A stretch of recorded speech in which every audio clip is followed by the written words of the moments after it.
You know who made it. Hello again, and welcome to 3reate. I'm your host, Andrew Newman.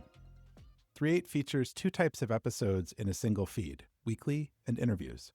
Each week, Nathan and I discuss current trends, our projects, and whatever else is on our minds. We'll also bring you fortnightly episodes where I interview folks across art, science, and technology, where we dive into their stories and get to the heart of how creativity drives them. All right, we're live. We're going to be talking about some podcast research about how effective podcasts are at actually selling stuff. Right. Some content categorization things, and also aliens somehow. You always surprise me, Andrew. It's been a lot going on. I know we were catching up a little bit before this, but I think that one of the things that caught my eye this week was Oxford Road, which I don't know anything about, put a top 15 podcasts by ad performance list out. They did some other research associated with that too, but the idea behind it was interesting in that they're looking at, it's the age-old question of if you sell an ad, does it work? Mm-hmm. How do you know people buy it? And they figured out a way to measure that, and then they ranked podcasts by best performance. And I thought it was really interesting. I sent it to you. I hadn't heard of, I don't think, any of them. Here I am. I'm like a podcaster building software for podcasting. And I'm like, I don't know what any of this is. The world is big, right? There are a few of them that I noticed I've heard of, but I didn't quite categorize them in my own head as like podcasts, which I thought was interesting. So it's a mix of different types of categories in this top 15, right? And I would say like the caveat is like most of the podcasts on this list, like they're not the big names that you've heard of. And I guess I don't want to plug them, but I guess this is the list that they, and again, I've never really heard of these folks. I am not endorsing this, but I thought it was like an interesting premise. And I think it's an interesting thing to chat about. So the top one they have listed is Critical Role, followed by the David Pakman Show, the Megyn Kelly Show, Monday Morning Podcast, Lenny's Podcast, Product Career Growth, Unsubscribed Podcast, Explain It to Me, the Bulwark Podcast, if I got that right, Lore, Strictly Scrutiny, and then, some other ones. Yeah, but to your point, I clicked through them, read the descriptions, read, some of the episode titles to get a little bit familiar with them. I've heard of Megyn Kelly. She used to be a Fox host, right? She got, I think, famously fired after one of the Republican debate performances. She criticized Trump and then got fired, and maybe it was correlated or not. So I heard about her. And then there's a couple other folks on here that I don't know. I wouldn't say I follow, but they're like, I guess, famous people. For lack of a better category, that I was like, oh yeah. Yeah, like Bill Burr's podcast is on. He's a comedian. I'm not, I can't say I'm a fan. I've heard him. I thought it was to your point, I thought it was pretty interesting to see that they're not what I would consider like podcasts. Like famous people talking in audio or video form. Yeah, it's very, very reminiscent of, at least for a lot of these, even in the titles, the X show, right? Whoever's show, it's late night. You just have someone leading a show, bringing on people, talking to them. Maybe they're just skit monologue thing. It's interesting to see how the art form has evolved. What's interesting too, because it reminds me of like kind of daytime TV where you have the Maury Povich show for right? And that was kind of like, I guess they were talk shows. They were loosely scripted. Form, I was in there, I think, famously, and then Howard Stern had a radio show that became a TV show and followed that format. And I guess I'm wondering, like, for most people, are podcasts just like the daytime talk show that doesn't, I don't know, maybe they exist. That doesn't fit in the daytime. The evolution of the daytime talk show. Yeah. I mean, it's also interesting. This list is the top 15 that actually sell stuff, right? So, like according to them, according to whatever report this is, right? But the integration of advertising or marketing into entertainment, I think, is also a highlight here, where even though the technology itself is evolved and changing, it's more ingrained with ads, maybe. Although I guess you could say back when we had TVs or when people used to watch TV, they used to run ads. But the whole broadcasting dynamic has changed with the internet. Yep. So it's very interesting to see how that's playing out and I guess creeping into what we call quote unquote podcasts now. Yeah. And I know like for the longest time, making podcasts profitable or measurable has been very difficult. Mm-hmm. And how do you track a listen? So most of the time it's just by downloads. You don't know if people are actually listening. Some podcast players will track you and they have audience engagement or audience tracking capability. So it to try to put some more teeth behind that, I think it's interesting because the podcast industry in general is growing. The amount of money flowing in is growing. It's mostly advertising deals, and I'm going to count sponsorships as those too. So if a lot of podcasters or YouTubers or whatever, content creators, social platform people will get sponsored by a company, and I'm cool with that if they disclose it. But a lot of times they don't, or it's not obviously disclosed. Mm-hmm. But it's also a way for them to make money. It feels like it's becoming much more entertainment focused and not so much like information. Like the news segment's a little weird. I like the presidential election here in the States. There was I think a big acknowledgement from a lot of folks that what they call new media or podcasts can play a huge role in spreading the word of the campaign or not spreading the word of the campaign if you didn't show up on the podcast. Yeah. And how legacy media or old media, the news, the newspaper, that kind of stuff is less relevant to young folks, but also I think less impactful overall. I don't know that that's necessarily true. I think social media is still probably far more prevalent, but the podcasts definitely have a following and people watch them, apparently, assuming. Yeah. So it's funny to me that we replaced TV with just like on-demand video. People talking. What a lot of podcasting is. Yeah.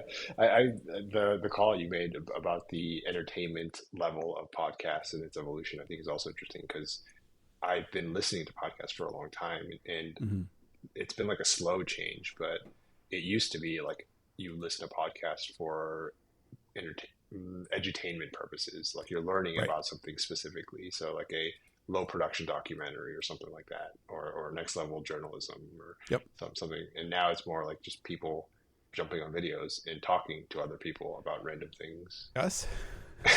Like us. Only we're not famous. I know, right? I agree. And it reminds me of the early days of the internet too, right? Where you had a high barrier to get in, so you had to want to be in it. And then it was a lot of nerdy people talking about nerdy stuff that they found interesting. Yeah. And then as more and more people came on, I would say it got worse and worse. And now everything is gated behind communities. Everything's trying to sell you ads to make money. And podcasting just feels like it's just become like a populist enterprise. And I feel like, I guess maybe at this point, a populist enterprise in the United States or in the capitalist world just becomes this.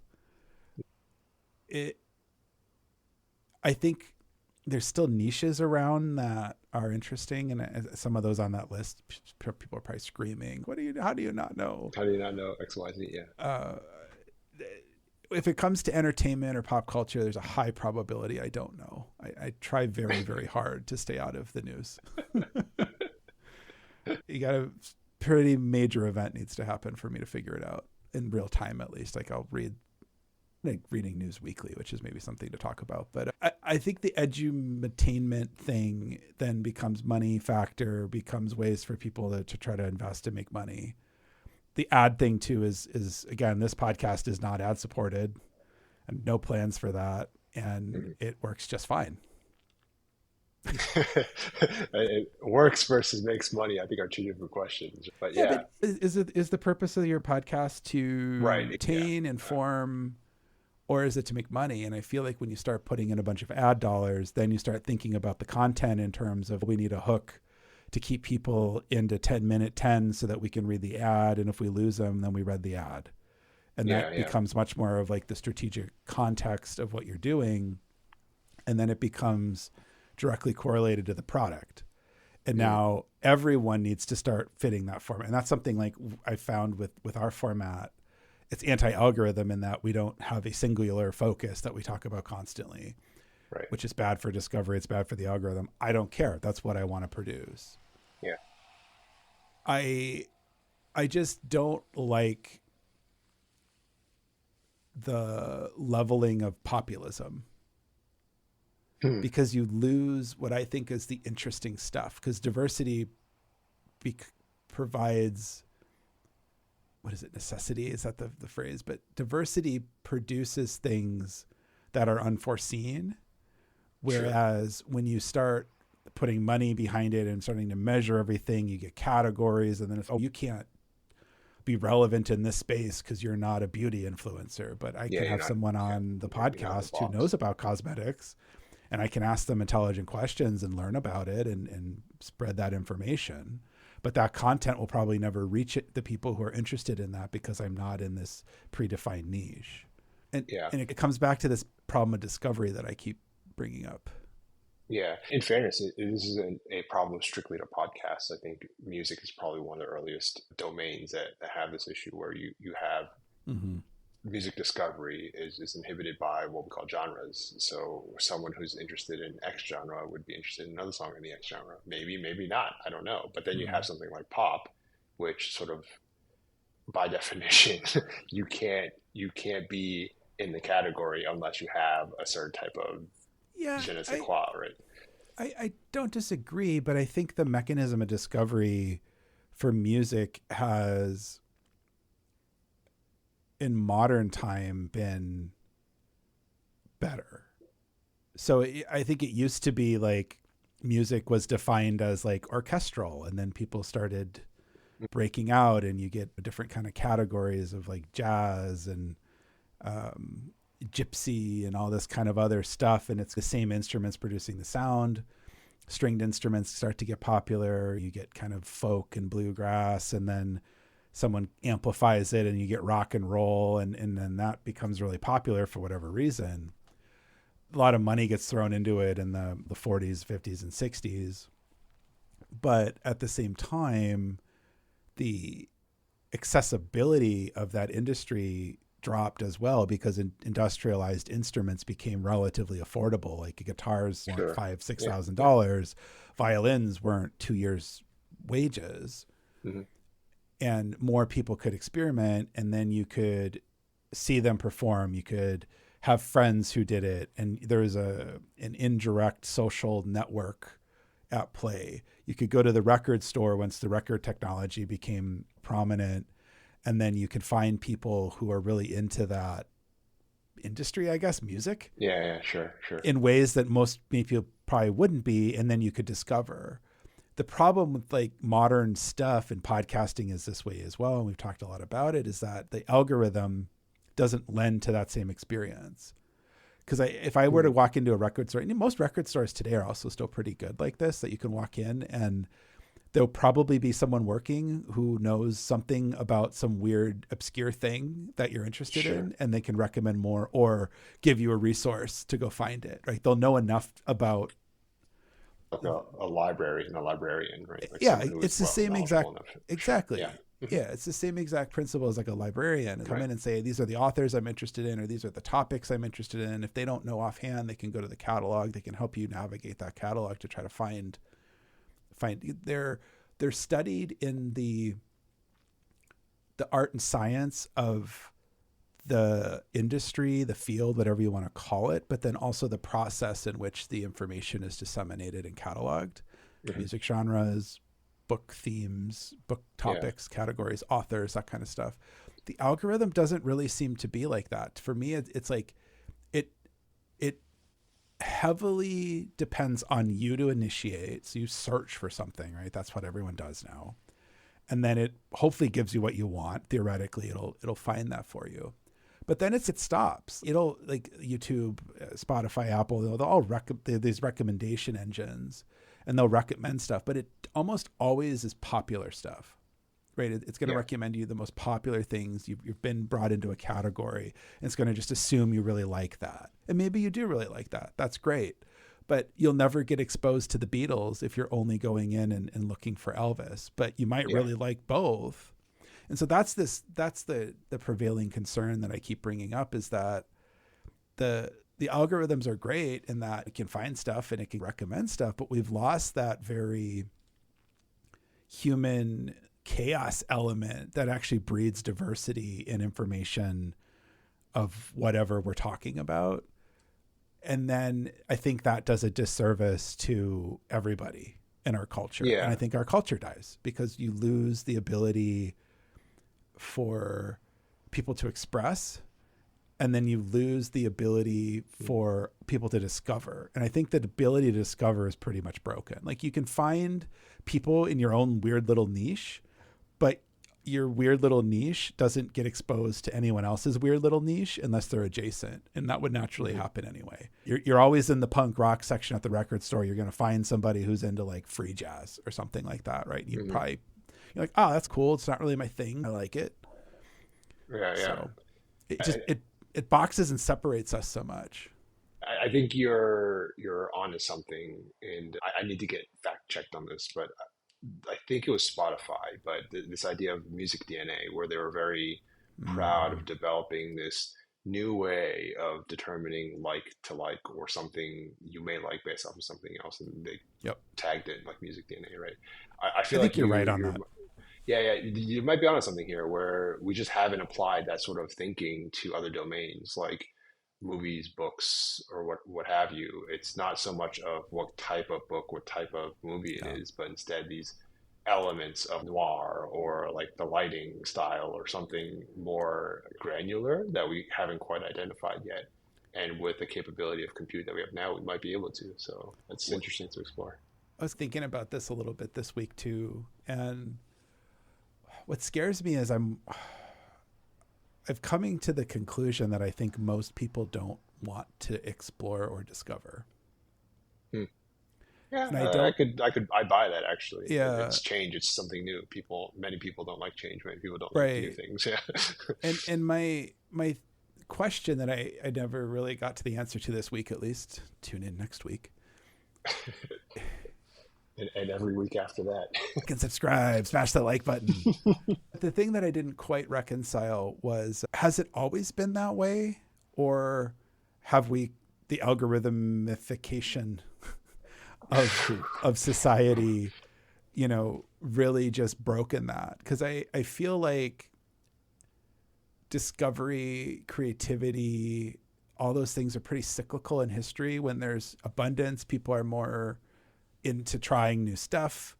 When there isn't abundance, or you're starving, you don't really have the time and energy to care about new things, so you don't. Yeah. But we've never lived in a time of more abundance. Like, I know the political news and the cycle and all this is depressing for a lot of people, but the reality is the world's never been better for most people. Yeah. And yet I see less and less and less new and interesting stuff. And I know that there's new and interesting stuff happening. And I've come across a couple of platforms recently where they've been doing a pretty good job of exposing me to stuff that I wouldn't have otherwise been exposed to, but it's still a pretty limited niche group of folks that are on those.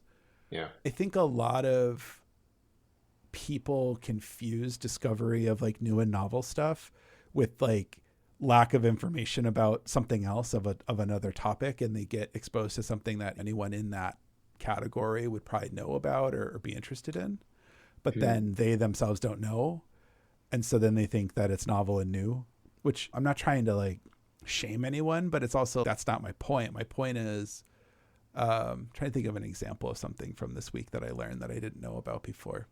Oh, aliens. You didn't know they existed? I intentionally led with aliens. There's some asteroid. I should probably have the facts of the asteroid name, but there's some interstellar asteroid that's entering our solar system, and it's gonna cross by Earth's path at some point in the near future in space time. And it's super weird. Just the asteroid or the asteroid itself? Okay. Yeah, so the trajectory is weird. They think it's a comet, but the comet doesn't really make sense. The tail's all screwy. They're starting to get, because it's getting closer, they're starting to get spectral analysis, and the spectral analysis doesn't really match things that make any sense. And I think it's headed like directly towards the sun, which is also weird. And there's a Reddit community that I was reading something that was totally unrelated to Reddit. And I'm like hesitant to give the platform because I don't want it to get destroyed by everybody going there and talking about all their stupid shit. You want to be, I want it mine. The underground guy, yeah. I want it mine. It's actually not open to the public yet. It's in beta. Oh, okay. So, I know what you're talking about now. I know exactly what you're talking about now. Yeah, it's in closed beta. It'll be open to people in the future, and then it'll get ruined like everything else. But it was just so like the article. There's a guy at Harvard. I've talked about this on the podcast before. The guy at Harvard, or this topic? Oh, okay. The topic. Yeah. So you really like this guy at Harvard? No, there's some guy at Harvard who like he thinks it's an alien spaceship or some stupid thing, and he's published papers. And if you actually read it got picked up a while ago by the conservative media as Harvard professor says aliens are coming. But if you actually read the paper's very clear, and it's not.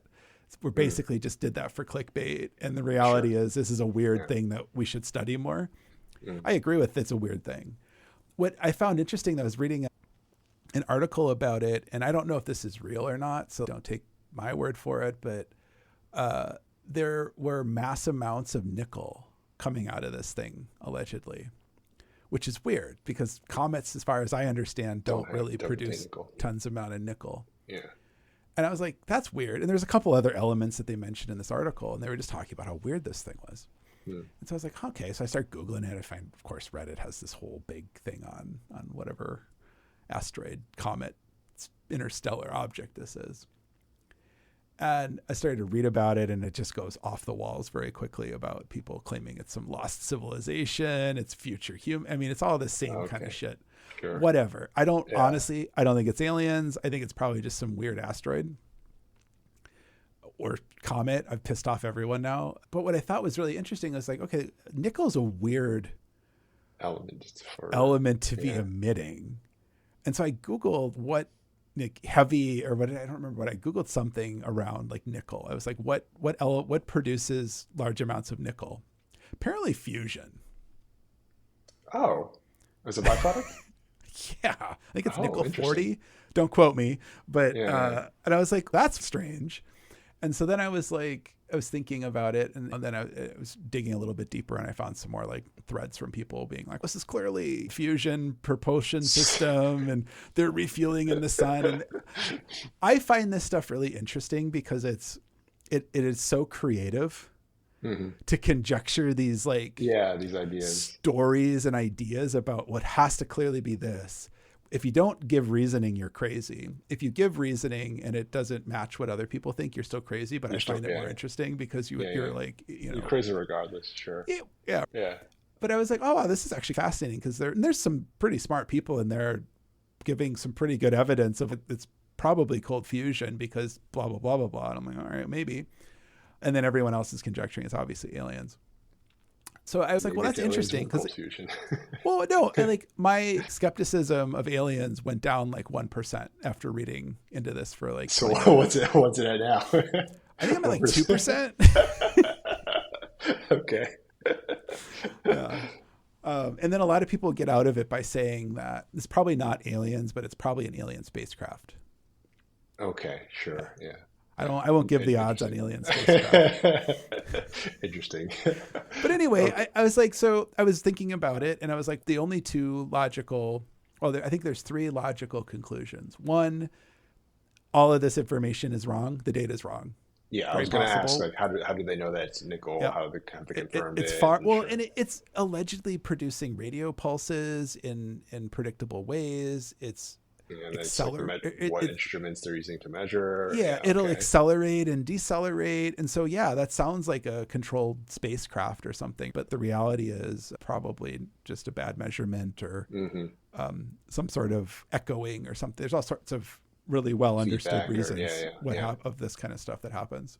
And I love to see like a picture of it when it's like 100 light years away or whatever. This is like little fuzzy blob.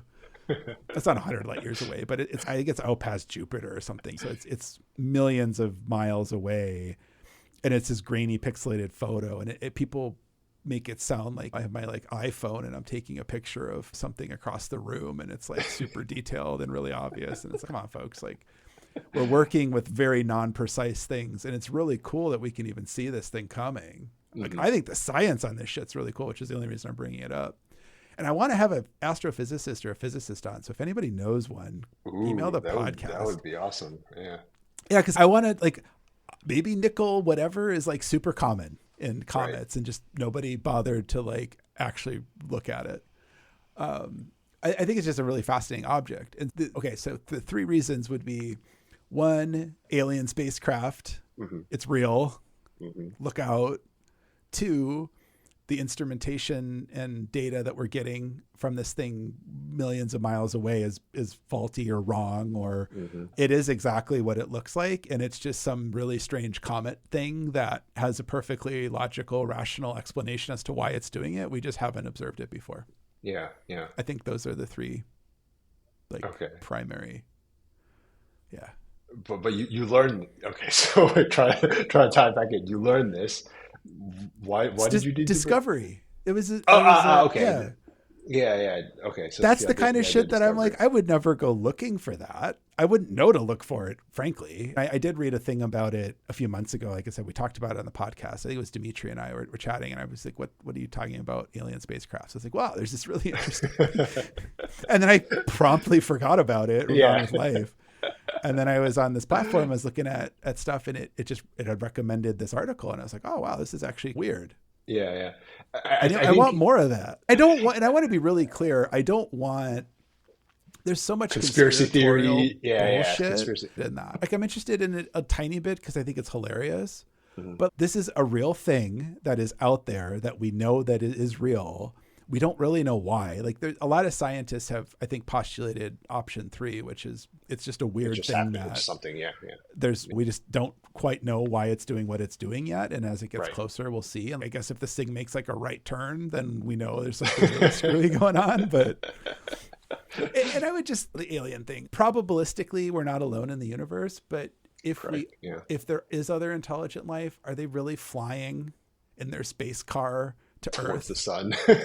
Right? Come on, folks. Like, if you have the technology to do that, you're not going to be traveling by yourself, right? You're sending some autonomous probe, probably, or you've figured out bending physics, and in which case you're probably not interested in us at all.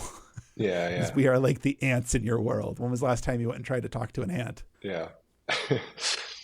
Bringing it back to this idea of discovery, I do think there's something about I don't want to say ignorance, but ignorance. Like, when we didn't have the access to the internet and knowledge all at our fingertips, you were none the wiser, right? So like, the discovery thing was whatever was new to you was because you didn't know about it before, and that was because you didn't have access to the internet.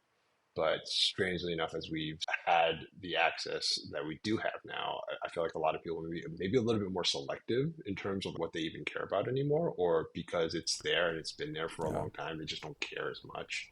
And I think this goes back to the idea of curiosity. Is like the awe of the kind of state that we live in terms of technology and the quality of life is really amazing compared to even 20 years ago. But it's become so normalized that people don't seem to be affected by it as much. A couple things. One, it's called Comet 3i/Atlas. Okay. Yep. It's got a name. It's official. NASA. This isn't. A lot of people write this off as a conspiracy. The thing exists. It is not a conspiracy. People conjecturing that it's aliens is a conspiracy. Yeah. The conspiracy theory is what it is. Right. Mm-hmm. And in the definition of the word alien, it is truly alien, because I believe it's not the first interstellar. Well, and it's also the first interstellar object that we've observed entering our solar system, I think. Again, if you're a physicist or know one, let me know. I want to talk to someone who actually knows about this, because I think it's really interesting. But to your point, maybe you just had to seek it out, or I guess thinking about growing up and how I have a diverse set of interests and know tons of people across all sorts of crazy things. That to me is just normal. I guess most people don't know people all over fields in the world and stuff. Yeah, sure. So maybe I'm just like, wow, the world isn't like me. I don't know. But I also think that the discovery of stuff did happen through the traditional means. So like the newspaper would have an opinion column that someone would write about something that you didn't know. Your local social network would talk about stuff that, you had to be more intentional about the diversity of your group. But at the same time, I guess going to church, everybody in the town segregates through church somehow. So you're brought together with people who share your religion or your denomination of religion, but also probably nothing else. Like you don't have a lot of them. So you get exposed to things that way as well. And I feel like it is much more prevalent in the past than it is today. To your point, though, that you said something about information prevalence or relevance, I think we've also never been bombarded with so much information that most people are effectively tuning out. Mm-hmm. Yeah. And I think that's part of the problem. And it saddens me because it's never been easier to find stuff and to do things, but it's also never been harder in some regards. Yeah. And it saddens me that people just have stopped trying. That's deeply profound. It's a good spot to leave it. You can find us at 3reate.com. It's like the word create, but with a 3 instead of the C. As always, we encourage you to listen, watch, do. We'll see you next time. You can support this podcast at patreon.com/3reate or at ko-fi.com/3reate. Thanks for listening.